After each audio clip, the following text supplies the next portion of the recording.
Hello everyone, स्वागत है आप सबका नए वीडियो में। आज हम पढ़ने वाले हैं प्रकाश का प्रवर्तन। इसका मैंने पार्ट 1 बना रखा है। पार्ट 1 जिन लोगों को देखना है इसका डिस्क्रिप्शन बॉक्स चेक करना, उसमें पार्ट 1 का लिंक मिल जाएगा। पार्ट 1 में मैंने सिर्फ और सिर्फ इसका इंट्रोडक्शन टॉपिक पढ़ाया है। बाकी जो भी इम्पोर्टेंट टॉपिक्स है वो मैं इसी पार्ट से स्टार्ट करने वाला हूँ, पार्ट 2 से। तो बस आप वीडियो में फोकस के साथ बने रहना। चलो वीडियो स्टार्ट करते हैं। प्रकाश का प्रवर्तन होता क्या है? तो देखो, प्रकाश का किसी वस्तु से टकराकर लौटने को ही क्या प्रकाश का प्रवर्तन कहते हैं। प्रकाश का किसी वस्तु से टकराकर लौटने को ही क्या प्रकाश का प्रवर्तन कहते हैं। इसको हम एक इमेज के थ्रू समझते हैं। जैसे हमारे पास यहाँ एक इमेज है। यहाँ पर देखो, पहले तो लाइट आ रही है और ये जो हमारा क्या है, एक प्रवर्तक सतह है। ये हमारा क्या है, एक प्रवर्तक सतह है। तो ये जो हमारे पास जो ये लाइट आ रही है, लाइट है क्या, जो इस प्रवर्तक सतह से टकरा कर क्या लौट जाती है। क्या करती है ये लाइट, इस प्रवर्तक सतह से आकर टकरा कर क्या लौट जाती है। तो देखो, प्रवर्तक सतह से जो किरण टकराती है उसे क्या बोलते हैं, आपतित किरण। प्रवर्तक सतह से जो किरण आकर टकराती है उसे क्या बोलते हैं, आपतित किरण। और प्रवर्तक सतह से टकराकर जो किरण लौटती है उसे क्या बोलते हैं हम लोग, प्रवर्तित किरण। प्रवर्तक सतह से टकराकर जो किरण लौटती है उसे क्या बोलते हैं, प्रवर्तित किरण। और प्रवर्तक सतह के जिस बिंदु पर आकर आपतित किरण टकराती है उसे क्या बोलते हैं, आपतन बिंदु। प्रवर्तक सतह के जिस बिंदु से आकर आपतित किरण टकराती है उसे क्या बोलते हैं हम लोग, आपतन बिंदु। और आपतित किरण और प्रवर्तित किरण के बीच में जो ये अभिलंब खींचा जाता है उसे क्या बोलते हैं हम लोग, अभिलंब। आपतित किरण और प्रवर्तित किरण के बीच में जो लंब खींचा हुआ है ना, इसे क्या बोलते हैं हम लोग, अभिलंब। और आपतित किरण और अभिलंब के बीच में जो यहाँ पर एंगल बनता है ना, उसे हम लोग आपतन कोण कहते हैं, जिससे हम लोग आई से डिनोट करते हैं। किस चीज़ से डिनोट करते हैं, आई से। आपतित किरण और अभिलंब के बीच में जो एंगल बनता है उसको हम लोग आपतन कोण बोलते हैं और उसे आई से डिनोट करते हैं। सेम इसी तरह यहाँ पर भी एंगल बनता है। अभिलंब और परावर्तित किरण के बीच भी एंगल बनता है, जिसका नाम हम लोग क्या देते हैं, प्रवर्तन कोण। अभिलंब और परावर्तित किरण के बीच में जो कोण बनता है उसको क्या बोलते हैं हम लोग, प्रवर्तन कोण। और इसको हम लोग आर से डिनोट करते हैं, sorry small r, capital r नहीं, स्मॉल आर। इसको हम लोग स्मॉल आर से डिनोट करते हैं। ठीक है, समझ में आया होगा। अगर नहीं समझ में आया तो भी समझ में आ जाएगा, क्योंकि मैं इसका आपको डेफिनेशन भी समझाने वाला हूँ। आगे बढ़ते हैं। आपतित किरण किसे मैंने बताया, आपतन बिंदु की ओर आने वाली किरण को क्या बोलते हैं, आपतित किरण। आपतन बिंदु की ओर आने वाली किरण को क्या बोलते हैं, आपतित किरण। या फिर परावर्तक सतह से टकराने वाली किरण को क्या बोलते हैं, आपतित किरण। आप दोनों ही लिख सकते हो। अब आते हैं परावर्तित किरण। आपतन बिंदु से टकराकर लौटने वाली किरण को क्या बोलते हैं, परावर्तित किरण। आपतन बिंदु से टकराकर लौटने वाली किरण को क्या बोलते हैं, परावर्तित किरण। अब आते हैं आपतन बिंदु क्या होता है। प्रवर्तक सतह के जिस बिंदु पर आकर क्या आपतित किरण टकराती है उसे क्या बोलते हैं हम लोग, आपतन बिंदु। अब आते हैं अभिलंब। आपतित किरण और प्रवर्तित किरण के बीच जो लंब खींचा जाता है उसे क्या बोलते हैं, अभिलंब। ओके, आगे बढ़ते हैं।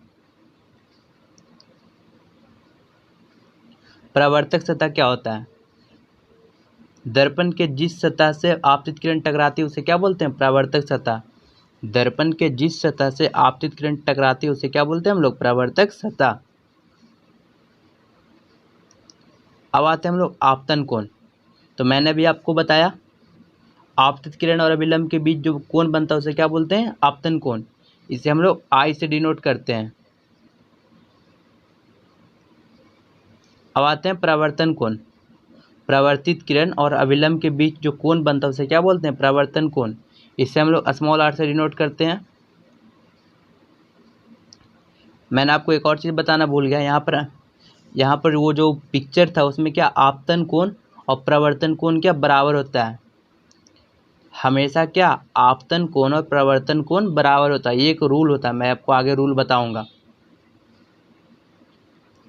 देखो रूल आ गया है। प्रकाश के प्रवर्तन का क्या दो नियम होता है, प्रकाश के प्रवर्तन का दो रूल होता है। पहला रूल क्या बोलता है, आपतित किरण, प्रवर्तित किरण और जो आपतन बिंदु पर खींचा गया विलंब होता है, तीनों एक ही समतल में होता है। तीनों एक ही समतल में कहने का मतलब है, ये हमारा प्रवर्तक सतह है, यहाँ पर आपतित किरण आई, टकरा कर वापस लौटी, फिर यहाँ पर एक का विलंब खींचा गया। तो देखो तो ये तीनों को तीनों क्या इसी समतल में है ना। तो बस ये जो फर्स्ट वाला है ना, यही कहना चाहता है, आपतित किरण, प्रवर्तित किरण तथा आपतन बिंदु पर खींचा गया विलंब तीनों एक ही समतल में होते हैं। अब समझ में आ गया होगा। अब इसका दूसरा रूल क्या कहता है, आपतन कोण प्रवर्तन कोण के बराबर होता है। यही रूल मैं आपको समझा रहा था अभी। आपतन कोण प्रवर्तन कोण के बराबर होता है, angle i equal to angle r. ठीक है, अब आगे बढ़ते हैं। हम लोग प्रतिबिंब क्या होता है, प्रतिबिंब क्या होता है। तो देखो, किसी बिंदु स्रोत से आती हुई प्रकाश की किरणें दर्पण से प्रवर्तन के बाद जिस बिंदु पर आकर मिलती है या मिलती हुई प्रतीत होती है, उसे क्या बोलते हैं, उस बिंदु स्रोत का प्रतिबिंब। किसी बिंदु स्रोत से आती हुई प्रकाश की किरणें दर्पण से प्रवर्तन के बाद जिस बिंदु पर आकर मिलती है या मिलती हुई प्रतीत होती है, उसे उस बिंदु का प्रतिबिंब कहते हैं। ठीक है। अब प्रतिबिंब भी दो प्रकार का होता है, प्रतिबिंब भी दो प्रकार का होता है। एक होता है हमारा वास्तविक प्रतिबिंब, दूसरा होता है हमारा काल्पनिक प्रतिबिंब। प्रतिबिंब दो प्रकार का होता है, एक होता है हमारा वास्तविक प्रतिबिंब, दूसरा होता है काल्पनिक प्रतिबिंब। अब आगे बढ़ते हैं, वास्तविक प्रतिबिंब क्या होता है। वास्तविक प्रतिबिंब क्या होता है, किसी बिंदु स्रोत से आती हुई प्रकाश की किरणें दर्पण से प्रवर्तन के बाद जिस बिंदु पर वास्तविक रूप से आकर मिलती है, किसी बिंदु स्रोत से आती हुई प्रकाश की किरणें दर्पण से प्रवर्तन के बाद जिस बिंदु पर आकर क्या वास्तविक रूप से आकर मिलती है, उसे क्या उस बिंदु स्रोत का वास्तविक प्रतिबिंब कहते हैं। समझ में आ गया होगा। वास्तविक प्रतिबिंब जो होता है ना, वस्तु की अपेक्षा हमेशा उल्टा बनता है। वास्तविक प्रतिबिंब क्या होता है, वस्तु की अपेक्षा हमेशा उल्टा बनता है। इसे क्या पर्दे पर, यहाँ पर मैंने गलती लिख दिया है, इसे पर्दे पर प्राप्त किया जा सकता है। इसे पर्दे पर प्राप्त किया जा सकता है, मैंने नहीं गलती से लगा दिया। इसे पर्दे पर प्राप्त किया जा सकता है मीन्स क्या, वास्तविक प्रतिबिंब को हम पर्दे पर प्राप्त कर सकते हैं। अब आगे बढ़ते हैं, आभासी प्रतिबिंब। आभासी प्रतिबिंब को ही क्या हम लोग काल्पनिक प्रतिबिंब भी बोलते हैं। तो इसका डिफिनेशन क्या होता है मैं आपको बताता हूँ। किसी बिंदु स्रोत से आती हुई प्रकाश की किरणें दर्पण से प्रवर्तन के बाद जिस बिंदु पर आकर मिलती हुई प्रतीत होती है, उसे इस बिंदु स्रोत का आभासी प्रतिबिंब कहते हैं। किसी बिंदु स्रोत से आती हुई प्रकाश की किरणें दर्पण से परावर्तन के बाद जिस बिंदु पर आकर मिलती हुई प्रतीत होती है, यहाँ पर आप लोग थोड़ा ध्यान देना, मिलती हुई प्रतीत होती है, उसे उस बिंदु स्रोत का आभासी प्रतिबिंब कहते हैं। ठीक है। आभासी प्रतिबिंब वस्तु की अपेक्षा हमेशा सीधा बनता है। आभासी प्रतिबिंब वस्तु की अपेक्षा हमेशा सीधा बनता है। ये सब जो पॉइंट है वीवीआई पॉइंट है, ऑब्जेक्टिव टाइप पूछा जाता है। इस प्रतिबिंब को हम लोग पर्दे पर प्राप्त नहीं कर सकते हैं। जो आभासी प्रतिबिंब होता है उसको क्या हम लोग पर्दे पर प्राप्त नहीं कर सकते हैं। इस प्रतिबिंब को हमेशा हम बिंदुओं से या तो फिर टूटी रेखाओं से दर्शाते हैं। इस प्रतिबिंब को क्या हमेशा हम बिंदुओं से या तो फिर टूटी रेखाओं से दर्शाते हैं। ठीक है। अब आगे बढ़ते हैं। आगे हम लोग बढ़ते हैं दर्पण। दर्पण क्या होता है? दर्पण क्या होता है? तो देखो इसका डिफिनेशन क्या होता है। वह चिकना एवं चमकीला पदार्थ, वह चिकना एवं चमकीला पदार्थ जो प्रवर्तन के नियम का क्या पालन करती है। वह चिकना एवं चमकीला पदार्थ जो प्रवर्तन के नियम का पालन करती है, उसे क्या बोलते हैं हम लोग? दर्पण। दर्पण भी क्या दो प्रकार का होता है। दर्पण भी कितने प्रकार का होता है? दो प्रकार का। पहला होता है हमारा समतल दर्पण, दूसरा होता है हमारा गोलीय दर्पण। पहला कौन सा दर्पण? समतल दर्पण। दूसरा गोलीय दर्पण। अब हम लोग आते हैं समतल दर्पण क्या होता है। तो देखो समतल दर्पण वैसा दर्पण जिसका परावर्तक सतह क्या होता है? समतल होता है। वैसा दर्पण जिसका परावर्तक सतह कैसा होता है? समतल होता है, उसे क्या बोलते हैं हम लोग? समतल दर्पण। तो देखो समतल दर्पण का यूज कहाँ होता है? समतल दर्पण का यूज कहाँ होता है? जो इसका यूज है क्या, हजामती दर्पण बनाने में किया जाता है। समतल दर्पण का यूज क्या हम लोग हजामती दर्पण के रूप में करते हैं।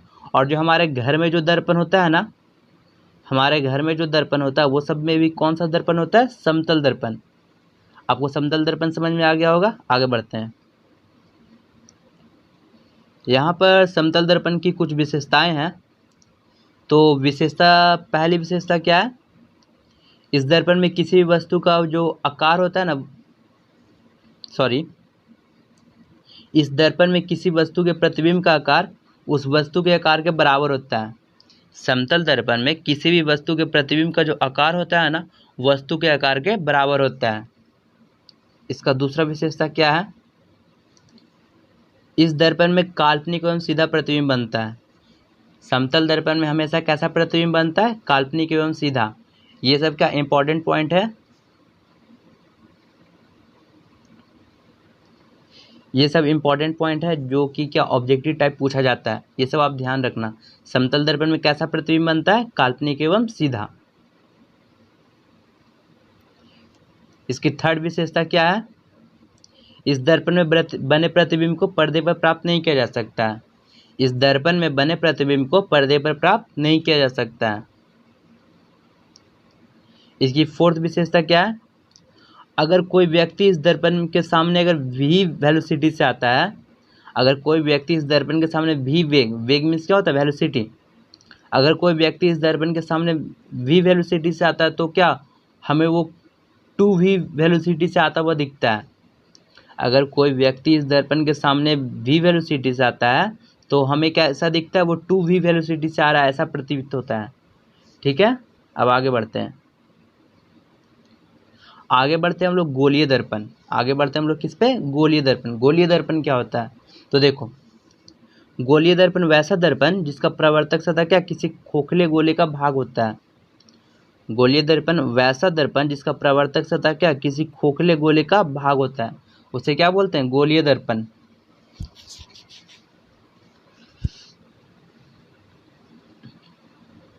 गोलीय दर्पण भी क्या दो प्रकार का होता है। गोलीय दर्पण कितने प्रकार का होता है, दो प्रकार का। एक होता है हमारा अवतल दर्पण जिसे क्या अभिसारी दर्पण भी बोलते हैं। दूसरा होता है हमारा उत्तल दर्पण जिसे क्या अपसारी दर्पण भी बोलते हैं। हमेशा ध्यान रखिएगा, गोलीय दर्पण दो प्रकार का होता है, एक होता है अवतल दर्पण, दूसरा होता है उत्तल दर्पण। यहाँ पर ये गोलीय दर्पण का इमेज है, यहाँ पर आप देख सकते हैं ये गोलीय दर्पण का इमेज है। मैं इस इमेज को आगे डिस्क्राइब करूँगा। आगे बढ़ते हैं।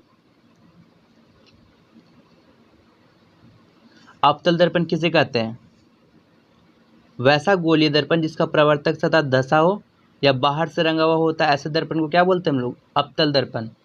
वैसा गोलीय दर्पण जिसका प्रवर्तक सतह धंसा हो या बाहर से रंगा हुआ हो, ऐसे दर्पण को क्या बोलते हैं हम लोग, अवतल दर्पण। ठीक है, अब आगे बढ़ते हैं। अवतल दर्पण का यूज हम लोग कहाँ करते हैं, गाड़ी की हेडलाइट में, सैल्यून में, टॉर्च में, सौर कुकर में और चिकित्सा में भी क्या अवतल दर्पण यूज होता है। अवतल दर्पण का यूज कहाँ कहाँ होता है, गाड़ी की हेडलाइट में, सैल्यून में, टॉर्च में, सौर कुकर में और चिकित्सा के क्षेत्र में कौन सा दर्पण यूज होता है, अवतल दर्पण।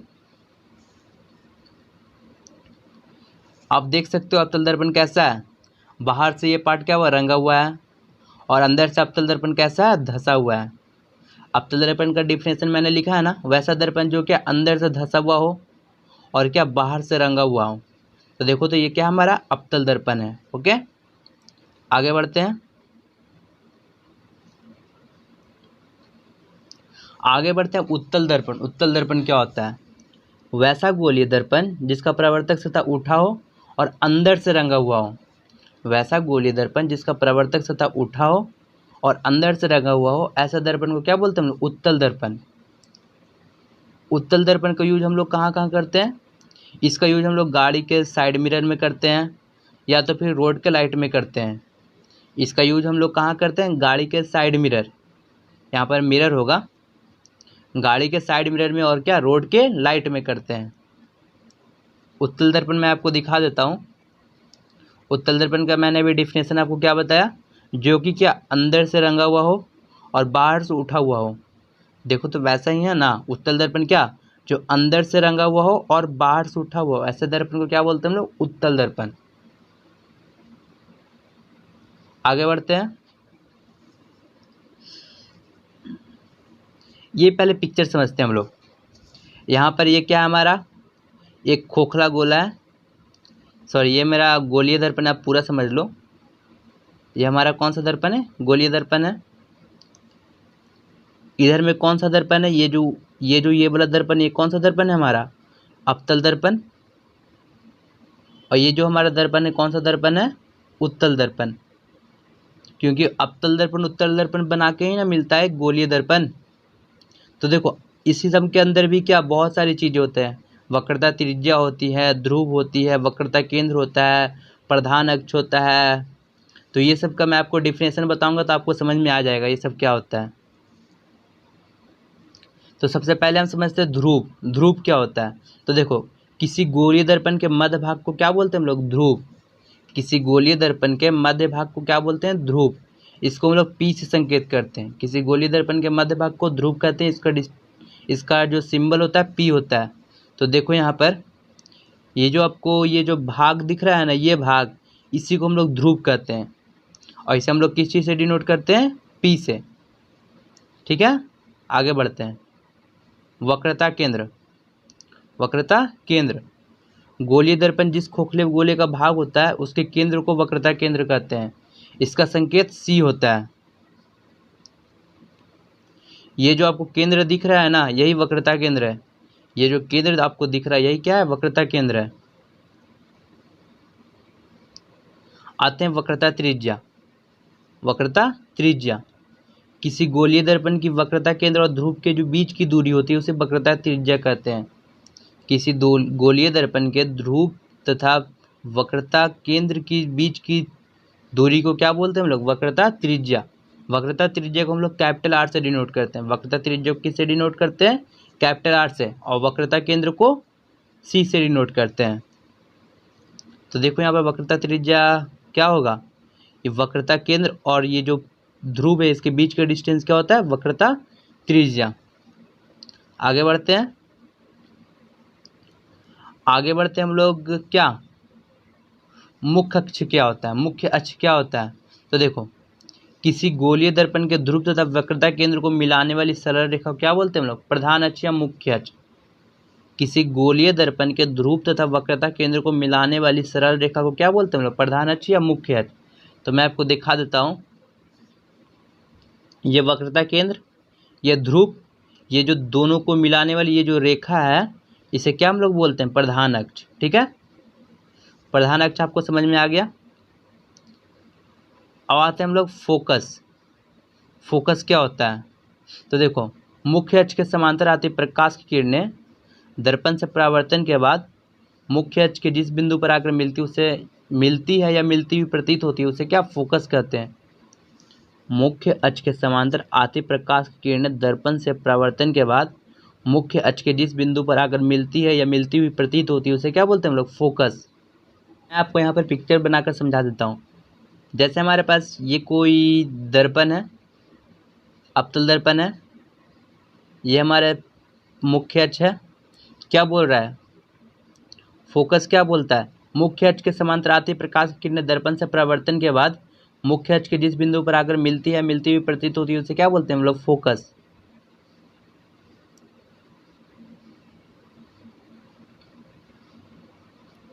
तो देखो ये हमारा मुख्य अक्ष है, इसके मतलब इसके समांतर एक किरण आती है। वो किरण क्या मुख्य अक्ष के जिस बिंदु पर आकर मिलती है मिलती हुई प्रतीत होती है उसे क्या बोलते हैं हम लोग? फोकस। समझ में आ गया? मुख्य अक्ष के समांतर आती प्रकाश किरणें दर्पण से परावर्तन के बाद जिस बिंदु पर आकर मिलती है उसे क्या बोलते हैं? फोकस। मुख्य अक्ष के जिस बिंदु पर आकर मिलती है उसे क्या बोलते हैं हम लोग? फोकस। फोकस आप सबको समझ में आ गया होगा। चलो आगे बढ़ते हैं। आगे बढ़ने पर आता है हमारे पास फोकस दूरी। फोकस दूरी, तो फोकस दूरी क्या होता है? किसी गोलीय दर्पण के ध्रुव तथा फोकस के बीच की दूरी को क्या बोलते हैं लोग? फोकस दूरी। किसी गोलीय दर्पण के ध्रुव तथा फोकस के बीच की दूरी को क्या बोलते हैं हम लोग? फोकस दूरी। और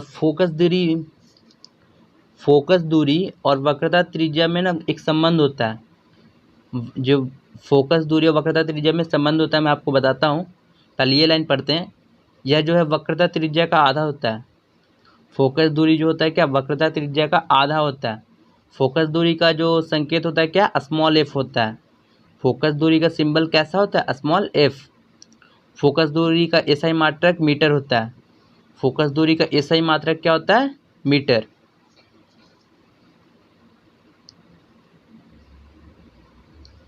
मैं आपको जो संबंध बता रहा था ना फोकस दूरी और वक्रता त्रिज्या में, वो संबंध यही है, R=2F या F=R/2। जो मैंने अभी आपको यहाँ पर पढ़ के बताया, यह वक्रता त्रिज्या की आधी होती है। यह वक्रता त्रिज्या की आधी होती है। तो देखो F= जो हमारा कैपिटल R होता है, कैपिटल R क्या होता है हमारा, वक्रता त्रिज्या। ये याद रखिएगा, कैपिटल R हमारा क्या होता है, वक्रता त्रिज्या। तो फोकस और वक्रता त्रिज्या में क्या संबंध है, F=R/T मीन्स क्या, फोकस जो दूरी होता है वक्रता त्रिज्या का आधा होता है, या तो फिर वक्रता त्रिज्या जो होती है क्या, फोकस दूरी की दुगनी होती है। वक्रता त्रिज्या जो होती है क्या, फोकस दूरी की दुगनी होती है। आज के लिए बस यहीं तक रखते हैं टॉपिक। इसका मैं बस एक पार्ट 3 लाऊंगा। पार्ट 3 के बाद ये चैप्टर ख़त्म हो जाएगा। अगर आपको वीडियो अच्छा लगता है तो वीडियो को लाइक कर दीजिए और हमारे चैनल को सब्सक्राइब कर दीजिए इस तरह के और भी वीडियोस देखने के लिए, और बेल नोटिफिकेशन को भी ऑन कर लीजिएगा ताकि आपके पास वीडियो का नोटिफिकेशन जल्दी पहुंच सके। तब तक के लिए आप सब अपना ख्याल रखिए।